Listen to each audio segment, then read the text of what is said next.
Hi, everybody. Roxanne Steed here. Welcome. I'm going to make a little video about everything you would ever want to know about watercolor palettes. I've tried out all different kinds. There's tons of them out there. Some of them I've used until they fell apart and they're long been in the trash.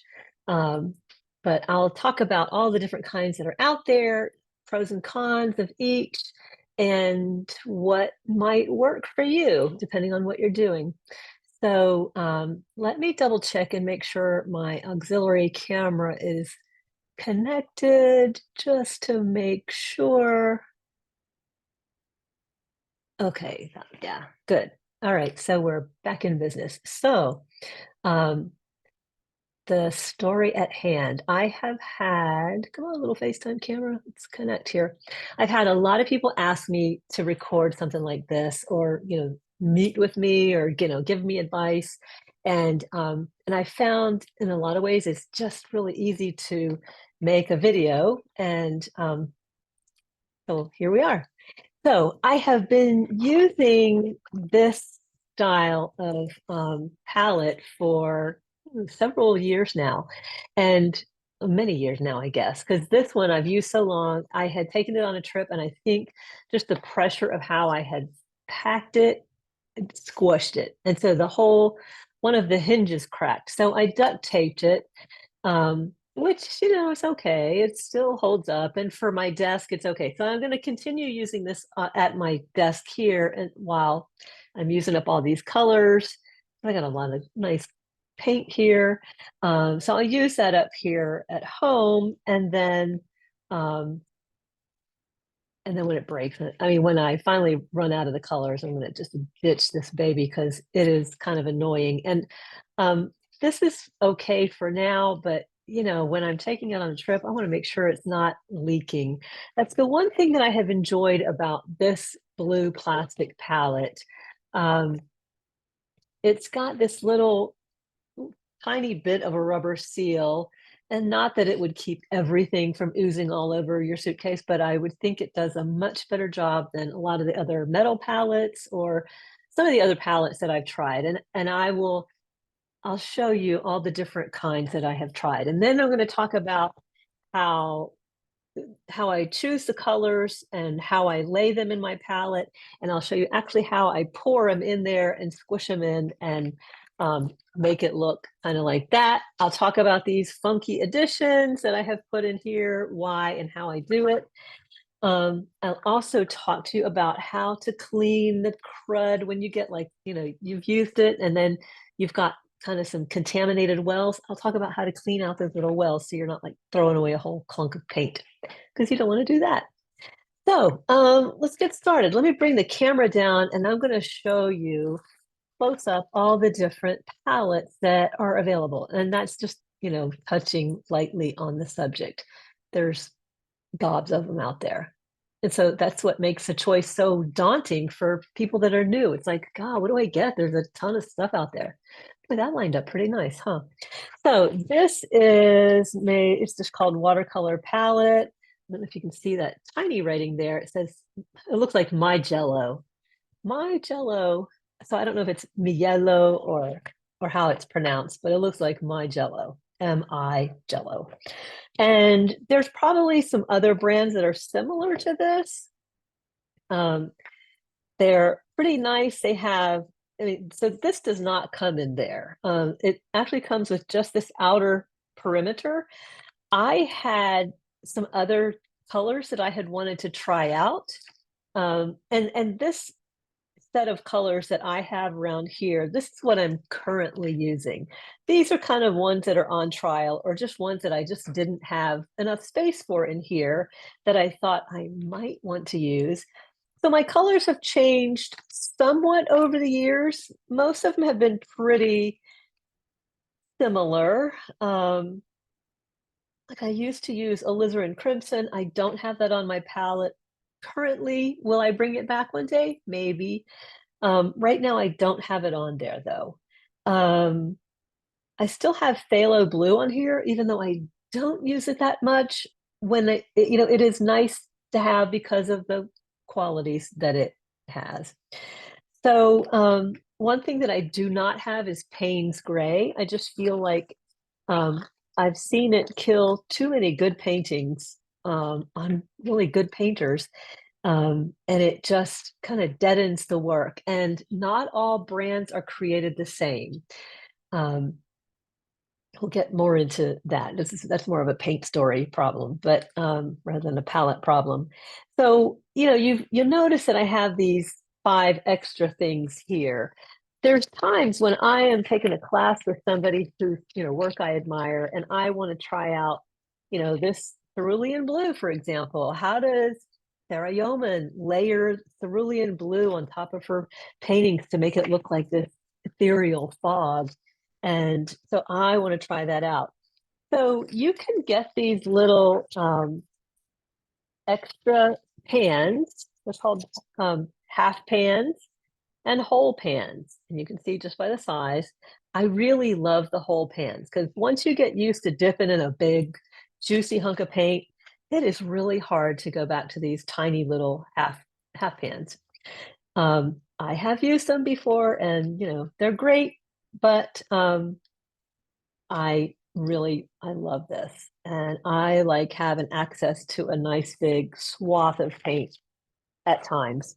So you can get these at your local art store, but they will cost you a whole lot more because they sell them singly, probably, I don't know, maybe 50 cents a whack, and or even a buck a whack, which is a lot for a little tub of plastic. I mean, that's all it is. Um, they're kind of a standard size. And so what I do is if I have a color that I want to try out, I take Gorilla Glue and I, put a dab on here and a dab on here, and I hold it on for about 15 seconds or whatever the label says, and then I fill my paint in there. And, as you can see, it closes up just fine. I'm not gonna lose it anywhere. So when I'm trying out something new, um, that's what I that's what I do. And you can get these off of Amazon, in bulk and they're so inexpensive there. Um, and they probably all come from the same place, where. So um, anyway, um, whole pans, half pans, they're really handy. And if you have any extra, just, at some point, you're probably going to use them. I was trying out some new colors the other day. I haven't put these in any of my big palettes because I'm taking another class from somebody and I'm trying out some things that I just want to test before I commit to them. So anyway, this is my current favorite. I'll talk about the colors in just a moment, but I want to talk about some of the other palettes that are out there. There is a little palette. This is made by Low Cornell. I think I got this at Walmart for $5, and I just wanted to try it out to see the quality so I could recommend it or not to students. It's got a nice little thumb hole and it's got a place to stick a brush. So if you're outside painting, it is really handy. Now, that being said, it is kind of thin plastic. I don't know how, tough the hinges are. So you probably would want to treat them kind of gingerly, not to, you don't want to shove it in a bag that you're going to stuff on, in your airplane suitcase or something, because it'll probably crack. But it's got, plenty of wells for a good variety of color. And it's really nice and lightweight. So, when you're putting stuff in a backpack to go on a hike, this is super lightweight and it's pretty big. So you do have a lot of space. So pros and cons, it might crack, but it's only $5. Um, the thing is, once you've got it loaded with paint, and if you break it, then you've got that hassle of, well, now what do I do with it? One of the things that I love, if I'm outside and I, am used to holding my paint in my hand like this, the thing about this other palette that was hard for me to transition to is that it doesn't have a ring on the back. And I had people suggest, well, get one of those little phone pop-up things so you can hold on to it that way. It's like, you know, a peel and stick type of thing. But then I couldn't lay it flat. So it just, you know, I just had to learn to deal with it without um, having, you know, a thumb holder. So now if I'm painting at my desk, I just lay it on my desk. If I'm painting outside, I lay it next to me. If I'm painting outside at like a travel easel, I put this on the travel easel uh, tray, platform, whatever. Also, another nice thing about this is that it has an extra tray that you can lift up and take out so that you know, if you needed extra paint mixing surfaces, you know, you would have this and this. Now, I always like to paint with something white under this because, you know, the white is what allows you to see your colors. Because, you know, if you had it sitting on top of a brown desk and a blue whatever, you're not going to be able to see your color. But if you lay this clear tray on something white, piece of paper or whatever, then you've got double the space. You've got all this room to mix luscious, juicy color. And yeah, it's really nice. And even though it does seal up pretty well, if I am traveling, and even when I take it, you know, stick it in a backpack to go on a hike or something, I will stick this in a Ziploc bag and zip it shut just in case if anything leaks, it's not going to get anywhere or not going to get too far. So, I have tried out metal easels. This is a rather large one. I used to have a pretty small travel easel. It was about this size.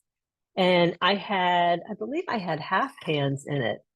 Um, and I loved it. I used it so much that all the hinges rusted out because I do use a lot of water. And even though, you know, when I'm done, I sop up the water with a napkin. Um, you know, it's still all the hinges rusted out. And I, you know, I really did love my metal palette. But one thing I noticed if I was outside on a hot, hot day, you know, in the summertime when it's 90 something, even in the shade, um, you know, holding this metal pan in my hand got kind of hot. It sounds kind of weird, but yeah, metal will transmit the heat a lot more than plastic will. So the plastic became actually easier to hold in my hand if I needed to. And then also, metal is a lot heavier. This thing is so heavy and just became so clunky that I just didn't love it anymore. So this one kind of sits lonely in the drawer. And maybe I'll use it again. Maybe, you know, who knows? I'm liking these. Back when I first started watercolor, back in like 1998 or earlier, or I guess it was anyway, it's when I moved to San Diego. I got one of these. So it was back about 1998. And I had been watercoloring with some small stuff like this, but I wanted um, like something a little bigger. So I got this. This was a real Holbein palette, and I hear they're hard to get right now. Um, and it, you know, it had a nice thumb hole. It had lots of space for, you know, big wells for color, a lot of mixing space. So it's a great palette. And the metal is, you know, it's got a pretty heavy enamel on there. So it's, you know, held up really well. One of the things that this did do is the lid started getting sort of jammed and it became kind of lopsided and wonky. So it would kind of shove down on one side and pop open on the other. And then it became difficult to open. And, you know, I had put aside my watercolors for a long time and focused on oil paints. And then when I came back to painting, I you know, really wanted to use some different colors than I had in here. These are okay, and you know, I probably will try these again. Um, but I haven't used this palette in a while. When I was having problems with this lid opening, I thought, well, let me see if I can replace this. And I couldn't find a Holbein palette anywhere. So they've got these new substitutes now. I don't think they're as nice. I mean, this looks beautiful, but there's some sharp edges here on some of the metal. So, I would kind of, um, be leery of what I was sticking my hand in. But anyway, so that's the story on those.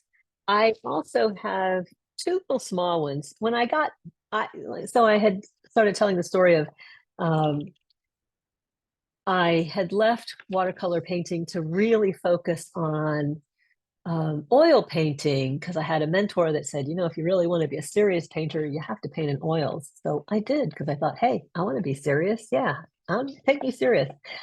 So I put all my watercolors aside for several years anyway. And when I came back to it, I got one of these little small kits. And this one was really, nice. It's a Cotman set. So it's not, the best watercolor, but it's not bad. But, um, price wise, it was great. Um, it became, kind of cramped for me. Again, I had found a palette that I liked with a little bit that I had. In fact, it's since fallen apart, but I had whole pans in it, and so it was just easier for me to work with that nice luscious color. And so I kind of outgrew this, and it became more of a chore. Now, one of the things that is nice about this, if you're working really small, like a small sketchbook, and when you want to travel with something like this, it's so nice, light, and small. I mean, it's not even as big as it's like a half a sandwich. So you could stick it in your pocket. I mean, literally a jacket pocket. So it's really light. Whenever these things get you gradually use up the color, you just take a tube of whatever that color is and fill in that empty hole. So, they're easy to replace. Um, so yeah, so you'll always have paint. And so again, pros and cons. I did find the cotton paint is relative to professional grade paint, it is hard to re-wet. I've had students who, would use these and it just was so watery, and I would remind them, it's not you, it is the paint. And, they would just have to, squirt it down first to let it, let the paint get some water into it. And then they would end up just scrubbing with their brush to get enough pigment up, because the difference between a student grade like Cotman and a professional grade is professional grade paint has more pigment, student grade has more binder. So you're not going to get that rich, luscious look when your paint has more binder in it than pigment. So that being said, I have found um, a very inexpensive grade of paint. If you're looking for something that's pre-filled and you're just getting into watercolor and you want to try it out, but you don't, it's like you want to date but not get married, right off the bat, try this. This Van Gogh set is so nice. It re-wets really easily. You've got this pop out section to give you more mixing room. I mean, they all a lot of them stick these little teeny brushes in, which they're not much, but it's, they're not bad. But this little brush does have there's a hook on the end that you can lift up this tray. So that's why you got to don't throw the brush away. So these re-wet pretty easily. Let's see if I've got a piece of scratch paper around. I know I did. Yeah, here we go. These re-wet pretty quickly. I mean, it's just, look at that rich color. I mean, that was what, 3 little swirls, and I've got this lovely color. And then, compared to this Cotman, I mean, and I didn't even squirt that Van Gogh set, but this I've got to like dig, dig, dig, dig, dig, dig, dig, dig, dig. And it's okay. Yeah, so it's got a lot of color. And I really had to work with it a little more. So you can get it out of it. It just takes a little work. So, student grade is, it's not going to give you the same vibrancy as a professional grade paint. And so a lot of times beginners will, it's this false economy thing. They'll think, I don't want to spend that much money, so I'm going to get, um, the student grade paint. And I get it. That's where I started too. And then they wonder, well, how come I don't get the vibrancy that you're getting? Well, that's why, because you're painting with more binder than you are pigment. So when you get, a nice, rich color, like this is pretty similar. This is a pyrrole orange. And, you've got that. It's just got this beautiful vibrancy and rich color to it. Re-wets really easily. I didn't even squirt that with water to loosen it up. Just went right in and it just releases beautifully. So those are just the different kits that are available. So next, I want to talk to you about, let's get that out of here. I want to talk to you about how to load your palette, how to put all that paint in there. It's like, well, okay, so now you've convinced me, just go right for the palette, buy some tubes of paint.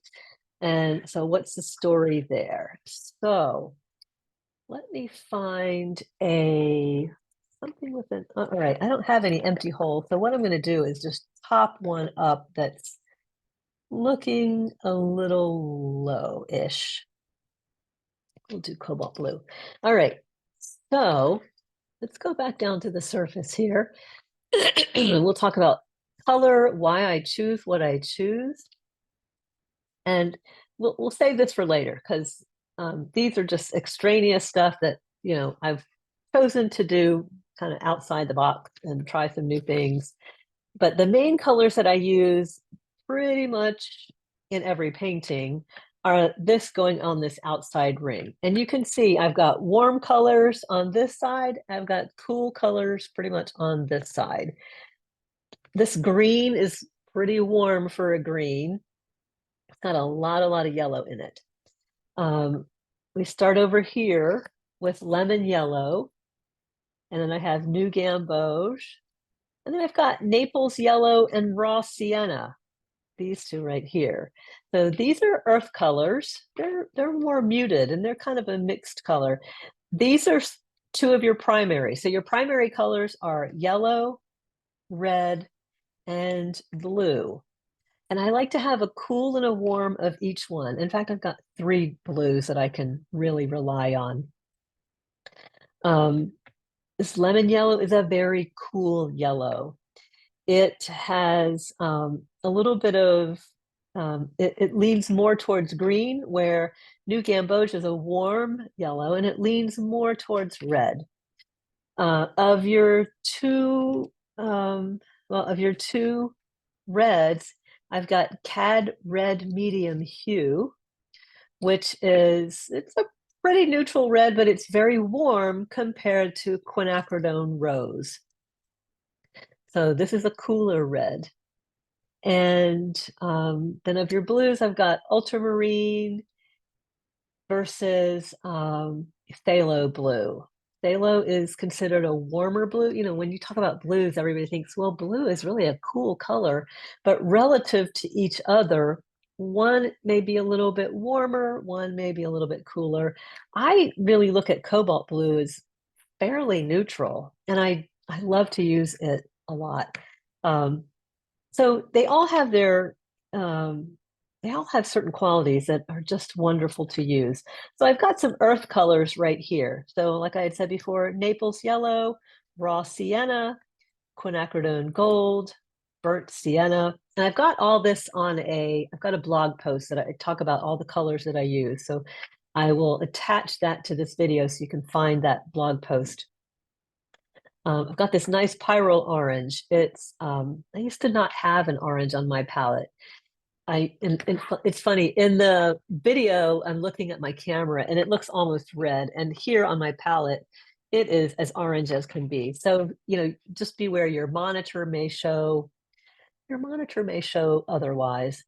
Because when I'm looking at this, it is as orange as can be. like a navel orange out of the grocery store. And on my screen up there, it looks rather red. Cadmium red medium hue is, I would call it your middle of the road warmish red. And we talked about quinacridone rose. It's a really cool red, and it is so versatile. I use that a lot. Rose of ultramarine. It's sort of a purple, and it's actually, you could use it or you could mix it by just grabbing some quinacridone rose and some ultramarine blue. In fact, that's what I, used to do before I thought, oh, what the heck? It's, this is like a convenience color. And just like burnt sienna, it could be mixed by your three primaries. But having the burnt sienna, it's really it makes a nice convenience color, and it's an earth tone. And it's one that I use a lot to mix with ultramarine. Phthalo blue is what I call the danger zone. It is a very staining color. So if you put it on your palette, you want to kind of get it away from other colors, because if it starts, running and mingling, it will contaminate everything. It can be kind of messy, but it can also, it's very transparent. So it can be so lovely. Cobalt teal blue is a really lovely, I like to use it to mix warm greens. I'll use it with a yellow to make just a luscious Kelly green that so pretty. And it's pretty on its own too. Green Apatite Genuine is a color that I came across, I guess, right before COVID. I had gone to a vendor's show over in Lyme, Connecticut, at the Art Association, and they had all these Primatech colors that they're just, it's Daniel Smith Primatech colors. They are so wonderful. It has a really beautiful granulating quality that has sort of a bronzy, there's some bronzy tones in there. And then phthalo yellow green, phthalo, just like phthalo blue. Phthalos are very staining, but it's very transparent, really super lovely. And it makes a really beautiful sunlit green. So it's a really nice one. Neutral tint is something that I just started using a few years ago. And I've been, kind of pulling it in a little more often. It is I think, a cleaner color than Payne's Gray to use as a mixing color when you want to tone something down a little bit and just get a little bit darker value. You can add that. And it's a fun one. It's, I would say it's kind of, the extra, it's like having dessert. You don't need it, but it's kind of nice. Ooh, ooh, excuse me. Ooh, excuse me. Ooh. So anyway, those are the colors that I have here on my palette that I rely on. I also did add a little square of titanium white. In a lot of the kits that come pre-filled, of course that doesn't have it, but I noticed this one does. A lot of the ones that they add in here, they call it mixing white or Chinese white, or there's another one. Can't think of the name of it right now. But anyway, it's like a transparent white, which just kind of gives a milky look. The titanium white is a little bit, well, it's a lot more opaque. So titanium is opaque. So when you go to mix it in with another color, you'll get sort of almost a velvety look, when you're mixing something else. I don't use it often, but it's one of those things when you need it, you really want to have it. And there are some watercolor organizations where, like if you're going to enter one of their shows or competitions, you cannot use white in your painting. You use the white of the paper. So that's kind of how I started out painting. And then gradually there was a Canadian painter whose work I really admired, and he used white, and he would mix it in some of his greens to make this beautiful lamb's ear green, you know, that plant lamb's ear. And it just was so lovely. And I thought, you know what, if he can use it, I'm going to use it. So that was when I started using titanium white paint and haven't looked back, and nobody's batted an eye. And of course, I don't enter competitions anymore. So um, one of my little tubs on here, I've got permanent brown. It was one that I was trying out that another painter had recommended. She used that instead of burnt sienna. I just have such a long history with burnt sienna. I am not willing to give it up. I really love the beautiful mixes that I can get.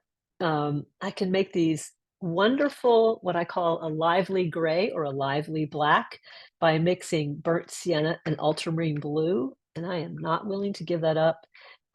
This one just doesn't mix the same. This has a little bit more orange to it than this brown. I'd say permanent brown is a little bit more of a rosy brown, where burnt sienna is definitely like a dirty orange. That's what I've heard some people describe it as. And since orange and blue are on opposite sides of the color wheel, they neutralize each other really beautifully. And that's why you can get some of these wonderful grays and blacks. Indigo is a color that I don't use very often. And again, it's something that I've seen, you know, some of my current favorite painters use, and it's like, oh, right, we're going to throw that on here. Cerulean blue. I used to never use opaque paints very often. Most of my colors were quite transparent, but I had, again, taken a class with a painter, it's taken many classes with a painter who uses this in some of the veils of color on her landscapes, and it could just have this wonderful ethereal fog-like look to it. Green gold was something that I had chosen. I used to have sap green on my palette. And when I introduced this green apatite genuine, which granulates a lot and has a very particular look, which I like to use in landscapes, I still kind of missed that sap green. And I also, you know, had come across another painter who had used this green gold, which I thought was quite beautiful. So I've left this on my palette. And so, you know, these get a little space of honor. If I ever decided, you know, I never use these, I would just take a knife and pry off my, uh, you know, little pan that I've glued on here. Of course, it's Gorilla Glue. I don't know if it's going to come off or not. They feel pretty sturdy. So I had mentioned that I would also show you how I clean up a little palette if I've got a contaminated space. I don't know if you can see on top of this teal blue, I've got some, it's like some other green stuff on here. So let me pull in just a little bit of, we're going to clean it up.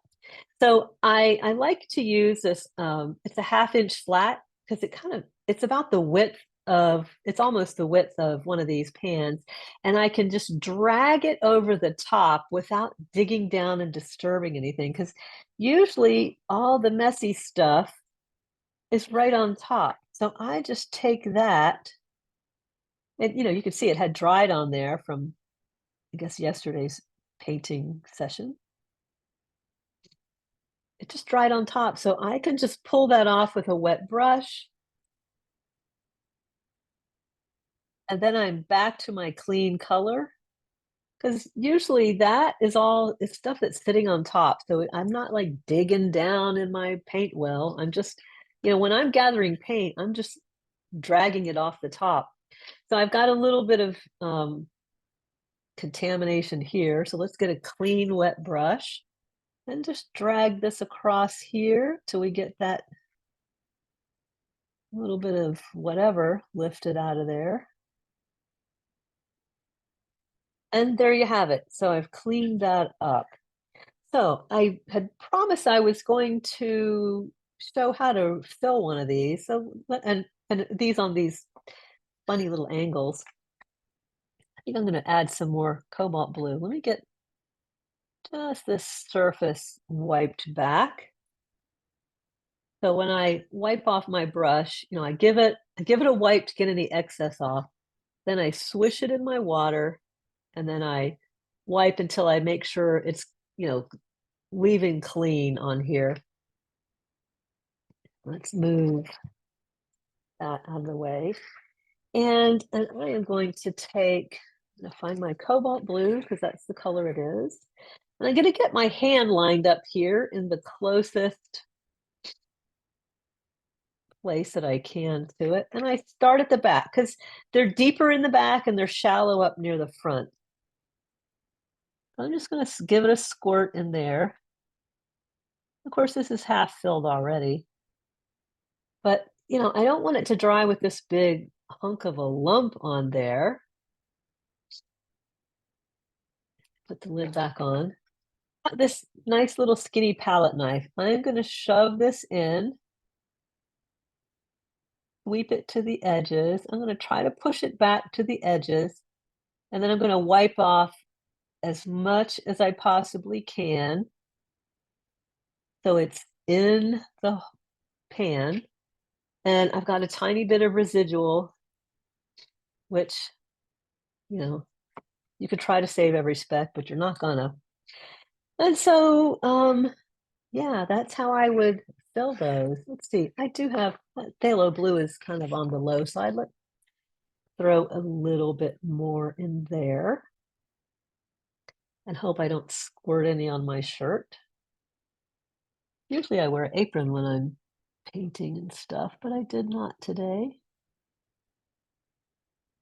And it's a color that I don't use very often, so I really don't need a full pan, but so you can see I try to fill that back edge, so that's where it's the deepest. And then I sweep it off from the front. And then I'll wipe off that excess.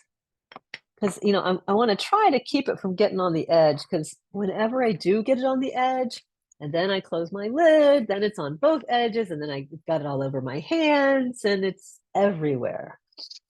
So, one of the things that I want to remind you too, if you're, filling your pan because you're gonna, you've got an exciting trip lined up and you're gonna come with me to Italy this summer, or you're gonna you're gonna go throw a backpack and, hike down to the river or something. And, you're gonna have things all tippy sideways and things are, have the potential for running all over the place. When you first fill your pans, you want to leave this sit open so everything dries. And so then you'll have this nice dry surface. You can touch it like that, and it's not going to go anywhere. If I touch this wet stuff, it's going to be all over the place. And if you've just filled it, from an empty pan, just brand new filled up, or even if you have, say it was almost empty and you're kind of topping things up, you close that lid and you throw it sideways in a bag, in your backpack, and it's laying like this or however, it is liable to go gushing out of the sides. At least one of them is. And then they're going to just gook all around in here, play with each other. You're going to open the lid and go, oh my gosh, and yeah, you're going to have a mess. And then you can't use any of it because it's all blended with each other, contaminated. And yeah, so it's going to be really one sad day. So I recommend if you're going to go anywhere, or if you're going to go anywhere at all with your paint palette, once you fill it, let it sit in the open air a week if you can, and at least 2 days.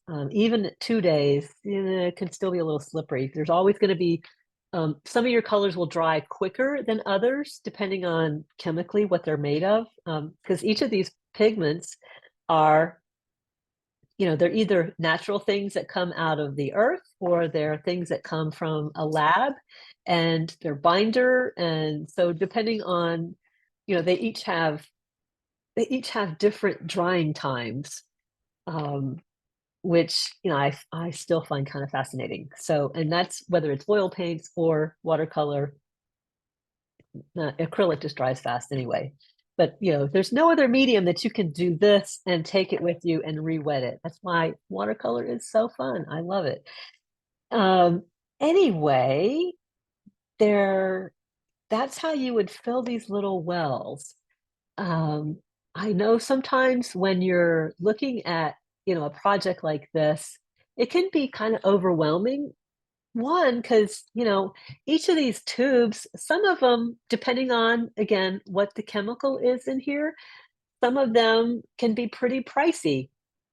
So you'll see on the rack in the store, there'll either be a series 1, 2, 3, or 4, depending on if it's a very common, inexpensive one. It's a series 1. That's going to be your cheapest tube. Maybe, I think raw sienna is pretty easy to come by, and this is a Holbein tube, and maybe they will be around $8.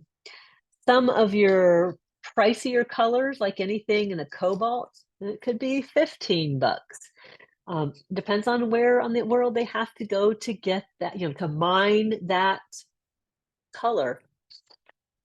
So, yeah, so they can be, pretty you know, pricey thing to fill a load of paints. If you are finding that and you're like, God, I can't fork out a whole load of paint all at one time, my next suggestion is get one of these smaller tube sets. You don't have to do it all in one day. This will give you a solid start. I'm missing one of my tubes out of here. I'm sure I had bought this for some reason, and then anyway, I've grabbed the phthalo blue, and that's probably squirted in here a while back. Um, let me show you this. Let me turn this camera down. We're going to talk about a cheaper way to get started with your tubes. This may be helpful as well.